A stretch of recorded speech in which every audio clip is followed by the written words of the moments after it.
আসসালামু আলাইকুম। আদাব। আজকে আমরা করব যে প্রবলেমটা সেটা হচ্ছে যে কোড শেপের ডিফিকাল্টি 660 রেটিং এর একটি প্রবলেম, যেটিতে বলা হচ্ছে যে কমপ্লিমেন্টারি স্ট্র্যান্ড ইন ডিএনএ। আচ্ছা, যেটাতে বলছে যে you are given the sequence of nucleotides of one strand of DNA through a rating s of length n dot s contains the character at C and G only. Chef knows that A is complementary to T and T is complementary to A. C is complementary to G and G is complementary to C. আচ্ছা, যেটা আমরা বলা হচ্ছে যে আমরা যে সময় DNA sequence পড়েছিলাম তো সেখানের মধ্যে আমাদের কিছু ডিএনএ কোডন ছিল ATGC। আর আমরা জানি A এর সাথে T যাই, মানে A কে পরিপূরক করতে পারে TA এবং T কে পরিপূরক করতে পারে A, সেম ভাবে C কে পরিপূরক করতে পারে GA এবং G কে পরিপূরক করতে পারে CA। তো জিনিসটা হচ্ছে জাস্ট কোনো কিছু না, খালি সোয়াপ করা যে আমি এই ক্যারেক্টারের মধ্যে আমি যা চাচ্ছি যে এ যদি যদি এ কে আমি ইনপুট হিসেবে নিই তবে আউটপুট আমি টি পাবো, আবার টি কে ইনপুট হিসেবে নিলে আউটপুটে পাবো এ। তো জিনিসটা অনেকটা সিম্পলি। আচ্ছা, এরপরে বলা হচ্ছে যে using the string as determine the sequence of the complementary strand of DNA, মানে পরিপূরক ছাঁচে যে একটা ছাঁচ ডিএনএ আছে ওটার মধ্যে কি হইতে পারে, যেটা আমরা ডিএনএ ট্রান্সলেশন বা ট্রান্সক্রিপশনের মধ্যে পড়েছিলাম আর কি। যাই হোক, এখানে বলা হচ্ছে ইনপুট ফরম্যাটে first line will contain T number of test cases, then test case same to same আমরা আগে যেরকম করে আসছিলাম যে প্রথম লাইনে আমরা টেস্ট কেস নিব, সেকেন্ড লাইনের মধ্যে আমরা একটা ইন্টিজার বলছে এন নিব। এখন এই এনটা কেন নিব সেটা হচ্ছে আপনার যে পরবর্তীতে যে লাইনটা আসবে, যে এখানে দেখা যাচ্ছে যে পরবর্তী চারটা ওয়ার্ড আসছে বা চারটি স্ট্রিং আসছে, চারটি স্ট্রিং এর লেন্থ হচ্ছে 4 কিংবা পাঁচটি স্ট্রিং এর লেন্থ হচ্ছে 5। সো এটা ইজ এ সিম্পল প্রবলেম। তো জিনিসটা করতে হবে যে আমাদেরকে চেক করতে হবে যে কয়টা স্ট্রিং দিচ্ছি এবং সে প্রত্যেকটা স্ট্রিং এর প্রত্যেকটা পজিশনের জন্য পজিশনের মধ্যে যদি আমরা কোনো একটা কোডন পাই সেটার কমপ্লিমেন্টারি কোডনটা আমরা প্রিন্ট করে দিব বা সেখানের মধ্যে সেভ করব ওই পজিশনে। ধরেন আমার যদি এস সমান কোনো একটা সিম্পল একটা পজিশন ধরলাম, আই সমান যদি ওয়ান পজিশনে যদি এ থাকে তবে সেই এ এর পজিশনে বসবে টি। সেম ভাবে আই সমান টু পজিশনে যদি টি থাকে তবে সেই টি এর পরিবর্তে বসবে এ। সেম ভাবে জি থাকলে জি এর পরিবর্তে সি, সি থাকলে সি এর পরিবর্তে জি ও বসবে, অর্থাৎ একটা একটার কমপ্লিমেন্ট হিসেবে বসবে। একদম সিম্পল জিনিস। সো এটা কিভাবে করা যায় একটু চিন্তা করি। যে প্রথমে আমরা তো আমাদের টেস্ট কেসটা লিখে ফেলবো, যে আমরা আমাদের সিম্পল যে ফার্স্ট আছে টেস্ট কেস ওটা আগে লিখে ফেলবো। লিখে ফেলার পরে আমি চিন্তা করবো যে পরবর্তী কিছু যাওয়া যায়।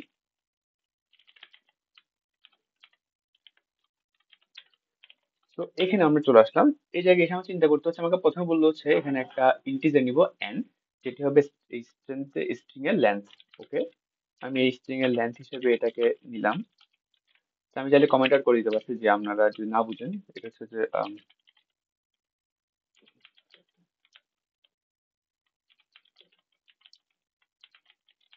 Length of string. আচ্ছা, এটা হচ্ছে লেন্থ অফ স্ট্রিং। দেন আমি নিব হচ্ছে স্ট্রিং কে, এবার নিব আমরা সরি স্ট্রিং কে নিব। তো আমরা নিব স্ট্রিং কি নিব এস নিব। আচ্ছা, এরপরে সি নিব এস। আচ্ছা, আমরা স্ট্রিং ইনপুট নিয়ে ফেললাম, স্ট্রিং এর লেন্থ ইনপুট নিয়ে ফেললাম। এবার চেক করতে হবে যে প্রতিটা পজিশনে গিয়ে আমার এই যে ওরা যদি সে পজিশনে স্টার্টিং এ যেটাই থাকুক, এ থাকুক টি থাকুক সি থাকুক জি থাকুক, যদি এ টি সি জি থাকে তাহলে আমাকে টি এ জি সি এভাবে করে বসাতে হবে।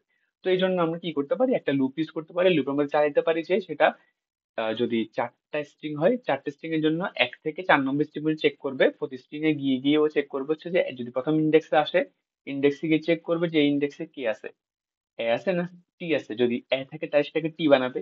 সেভাবে সেকেন্ড ইন্ডেক্সে যাবে, গিয়ে সেখানে দেখবে কি আছে, যদি সি থাকে তাহলে সেটাকে জি বানাবে। এভাবে করে যতক্ষণ পর্যন্ত না স্ট্রিং এর লেন্থ পুরোটা কভার হচ্ছে, সেটা হচ্ছে এন নাম্বার পর্যন্ত। যতক্ষণ স্ট্রিং এর পুরো লেন্থটা কভার হচ্ছে ততক্ষণ পর্যন্ত চলতে থাকবে। তো এই জন্য আমরা একটা কাজ করতে পারি, আমরা চাইলে হোয়াইল লুপ ইউজ করতে পারি আর ফর লুপ ইউজ করতে পারি। যেহেতু আমরা হোয়াইল লুপ একবার ইউজ করে ফেলছি এখানের মধ্যে, তো এখন চাইবো আমরা ফর লুপ ইউজ করতে। তো এটা হচ্ছে ফর। আমরা ইন্টিজার আমরা যেহেতু যাচ্ছি যে স্ট্রিং এর একদম স্টার্টিং থেকে নিব, তো এটা অনেকভাবে করা যায়। আমি যদি স্ট্রিং এর 0তম পজিশন থেকে নিই তাও করা যায়, যদি ওয়ান তম পজিশন থেকে নিই তাও করা যায়। তো আমরা ওয়ান থেকে পজিশন থেকে নিয়ে দেখি, দেখি কি হয়। আমরা এন পর্যন্ত নিব, সরি আমরা এন সংখ্যক পর্যন্ত নিব। দেন আই প্লাস প্লাস করবো, অর্থাৎ প্রতিবার শেষে একবার আই এর মান বৃদ্ধি পাবে। আর এখানে আই প্লাস প্লাস যদি কেউ না বুঝেন আমি লিখে দিতে পারতেছি, এখানে আই প্লাস প্লাস মানে কি, I is equal to I plus one, এটাকে বলা হয় আই প্লাস প্লাস। আচ্ছা, তো এখন আমরা চেক করবো হচ্ছে যে যদি ইফ এভরি এভরি স্ট্রিংটা চেক করবো, স্ট্রিং এর আই তম পজিশনে যদি কি থাকে, এ থাকে, তবে সেটা হয়ে যাবে স্ট্রিং আই ইকুয়াল কি হয়ে যাবে, টি। কারণ আমরা বলছিলাম যে যদি এ থাকে তাহলে সেটা হয়ে যাবে টি। কারণ আপনারা বলতে পারেন যে এই যে এটাকে এমনি করে কেন লেখা হলো, তো স্ট্রিং এর একটা সেপারেটেড স্ট্রিং কে লেখার জন্য বা সেপারেটেড ক্যারেক্টারকে লেখার জন্য আমরা অলওয়েজ এভাবে লিখে থাকি যে সিঙ্গেল কোটেশনের ভিতরে ওই স্ট্রিংটাকে লিখতে হয়। কথা বোঝা গেছে? সেম এইটা আমরা ফলো করে থাকবো নেক্সট সবগুলা সলভিং প্রবলেমের ক্ষেত্রে আর কি। যাই হোক, এরপর আমরা এলসিফ দিব। এলসিফ দিয়ে একটা কাজ করা যায়, এতবার বারবার না লিখে আমি একবার এটা কপি করে নিই, দেন এটাকে বারবার পেস্ট করতে থাকবো। তো আমাদের সবগুলাই এলসিফ এ সবগুলাই করা হয়েছে। যদি কেউ না বুঝে আমি বলে দিই যে যদি ওর প্রথম ইন্ডেক্স যদি আই ইন্ডেক্স যদি এ হয়, তবে এ এর জায়গায় সেটাকে আমরা নিব কি, টি। সেম ভাবে এরপর ইন্ডেক্স যদি টি হয়, টি এর জায়গায় নিব এ। সেম ভাবে এরপর ইন্ডেক্স যদি সি হয়, সি এর জায়গায় নিব জি, আর জি হলে নিব সি। তো সবগুলো যখন নেওয়া হয়ে যাবে, অর্থাৎ স্ট্রিং এর ফুল লেন্থ যখন কভার হয়ে যাবে, তখন আমি স্ট্রিং এর এই যে লুপ আছে না, লুপ থেকে বের হয়ে যাবো। কথা, আমাদের লুপে কাজ নেই, কারণ আমাদের প্রত্যেকটা স্ট্রিং এর লেন্থ কভার করা হয়ে গেছে। সো আমরা এখন এখানে থাকবো না, এখান থেকে বের হয়ে আমরা লুপ থেকে বের হয়ে প্রিন্ট করবো। এখন কথা হচ্ছে প্রিন্ট বা সি আউট যেটা করবো সেটা আসলে করবো কোথায়, এদিকে আমি লুপের বাইরে করবো নাকি লুপের ভিতরে করবো। এখন কথা হচ্ছে যে আপনি আউটপুটটা কই দেখাতে চাচ্ছেন এটার উপর ডিপেন্ড করে আপনার প্রিন্ট কোথায় করবেন। কথা বোঝা গেছে জিনিসটা? আচ্ছা, তো তাইলে কি করা যায়, তাইলে হচ্ছে আমরা যদি ফর লুপের ভিতরে এটা প্রিন্ট করার চিন্তা করি, তাহলে ফর লুপের ভিতরে এটা আসলে সমস্যা কি হবে, তখন হবে হচ্ছে যে প্রতিটা সিঙ্গেল ক্যারেক্টারের জন্য প্রিন্ট হতে থাকবে। অর্থাৎ আমি যদি চাচ্ছি যে আমরা এই সবগুলো একসাথে চেঞ্জ হবে, বাট এটা জিনিসটা হবে না আসলে। কেন হবে না, যদি আমি ফর এর ভিতরে প্রিন্ট আউট করি, তবে প্রথমটা চেক করার পর পর সেটাকে প্রিন্ট করে দিবে। তো আমার আর তো যে এটা যে চাওয়া হইলো না, এটা আসবে না। এরপরে প্রত্যেকটা বারবার এটা চেঞ্জ হতে থাকবে। তো আমার কথা হচ্ছে আমার যখন এটা পাইতে হবে, তো আমার কথা হচ্ছে আমার এই লুপের ভিতরে এটা কি করা যাবে না, প্রিন্ট করা যাবে না। আমার করতে হবে হচ্ছে এটা আউটার লুপ, অর্থাৎ আমার যেটা মেইন টেস্ট কেস। আমার জাস্ট একটা তো না, এখানে একটা টেস্ট কেস, দুইটা টেস্ট কেস, তিনটা টেস্ট কেস, চারটা টেস্ট কেস আছে টোটাল। আমি যেহেতু ইনপুট চারটা নিছি না, তো চারটা টেস্ট কেস এই সবগুলোকে আমি কি করতে হবে, চেক করতে হবে। তো ওইটা আমি যদি ফরের ভিতর করে ফেলি তাহলে তো সবগুলো ফরের ভিতর হয়ে যাবে, তো আমার তো আর হোয়াইলেরই কাজ করা হবেই না, তাই না? তো এই আমরা এটা এখানে করা যাবে না, আমরা এখান থেকে বের হয়ে হোয়াইলের ভিতরে করব জিনিসটা, অর্থাৎ ফর থেকে বের হয়ে হোয়াইলের মধ্যে কি করবো, সি আউটটা করবো। সেটা হচ্ছে as sorry angle and line. Okay fine. তো আমাদের জিনিসটা কাজ হয়ে গেছে প্রায়। এবার জাস্ট চেক করতে হচ্ছে যে আমাদের এটা সাবমিট হচ্ছে কিনা।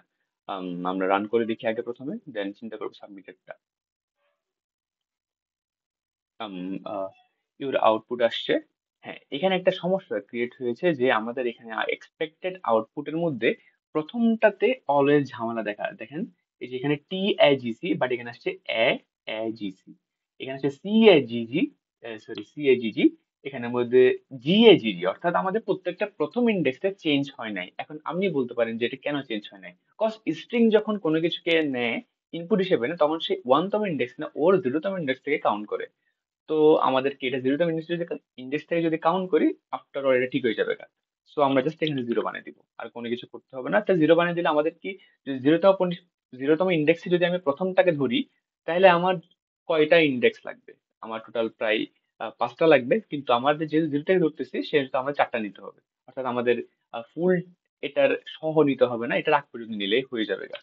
তা আমি যদি জিরো থেকে নিই, তাহলে আমার zero, one, two, three, total চারটে ইন্ডেক্স লাগবে। কথা বোঝা গেছে জিনিসটা? না বুঝতে আবারও বলতেছি যে স্ট্রিং যেটা আছে ওটা জিরোতম ইন্ডেক্স থেকে কাউন্ট করা শুরু করে দেয়। তো জিরোতম ইন্ডেক্স থেকে কাউন্ট করার সুবিধা হচ্ছে যে আমার কি বলে এটা, যেটা গার্বেজ ভ্যালু ওটা আসবে না। আর এখানের মধ্যে যে সমস্যাটা হচ্ছে এটা হচ্ছে এই যে আমরা ওয়ান থেকে নিলাম না, ওটার কারণে এটা ইরোর দেখাচ্ছে, এই যে প্রথম ইন্ডেক্সটা ইরোর দেখাচ্ছে। সো আমাদেরকে জিরোতম ইন্ডেক্স থেকে নিলে জিনিসটা আর ইরোরটা হবে না।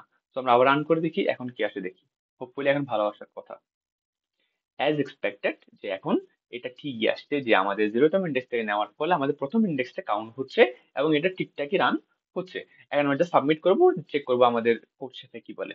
শেফ মহোদয় এর আনসারটাও জানতে হবে না, তাই আর কি। um ইয়েস, ইটস কারেক্ট, যে আমাদের এটা পারফেক্টলি আনসার।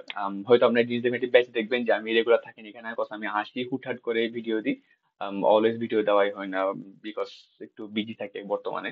যাই হোক, সো দেখা হচ্ছে নেক্সট ভিডিওতে। ততদিন পর আমরা প্র্যাকটিস করেন যা যা করাই, যা যা এখানে করলাম এ পর্যন্ত। হোপফুলি কোনো কিছু না বুঝতে কমেন্টে জানাবেন আর কি। এটা হচ্ছে কথা। ঠিক আছে সবাইরে, গুড বাই, আল্লাহ হাফিজ, আদাব।